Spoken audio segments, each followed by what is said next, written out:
कहानी का नाम है अशुभ कौन। वीरगढ़ के राजा परमवीर के दरबार में कुशाग्र बुद्धि नाम के एक विद्वान दरबारी थे। उनकी ख्याति चारों ओर फैली हुई थी। किसी भी गंभीर समस्या का हल वे आसानी से निकाल लेते थे। मुसीबत में फंसे व्यक्तियों की सहायता करना उन्हें बहुत अच्छा लगता था। इसीलिए सभी लोग उनका बहुत सम्मान करते थे। वीरगढ़ में एक साधारण सा किसान रहता था जिसका नाम था अभागु। असल में उसके माता पिता ने उसका नाम भाग्यवान रखा था, लेकिन उसको सभी अशुभ मानते थे। उसके साथ कुछ ऐसी घटनाएं हुई कि लोगों को विश्वास हो गया कि वह बहुत ही अशुभ है। लोगों का मानना था कि उसका चेहरा जो सुबह सुबह देख ले उसको दिन भर खाना नहीं मिलता। सभी उससे दूर दूर रहते थे और इसलिए उसका नाम भाग्यवान से बदलकर अभागु पड़ गया था। राजा परमवीर ने भी अभागु के बारे में बहुत सुना था। उनकी इच्छा हुई कि वे स्वयं इस बात की जांच करें।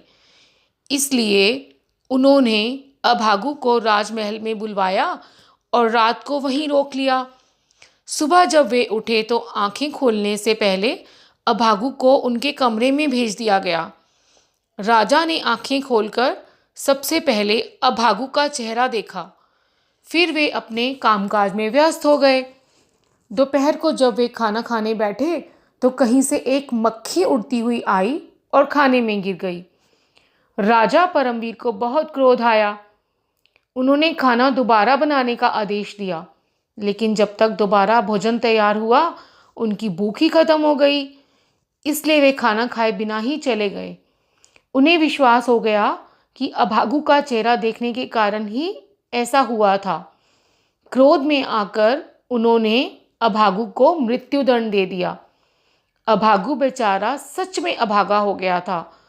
जब उसे ले जाया जा रहा था तब रास्ते में उसको कुशाग्र बुद्धि मिले। दुखी अभागु ने उन्हें पूरी घटना सुनाई। कुशाग्र बुद्धि ने उसके कान में कुछ कहा। मृत्युदंड से पहले अभागु से पूछा गया कि उसकी अंतिम इच्छा क्या है। तब उसने कहा, मैं मरने से पहले महाराज से कुछ कहना चाहता हूँ। उसकी अंतिम इच्छा को पूरा करने के लिए उसे इस बात की अनुमति दे दी गई।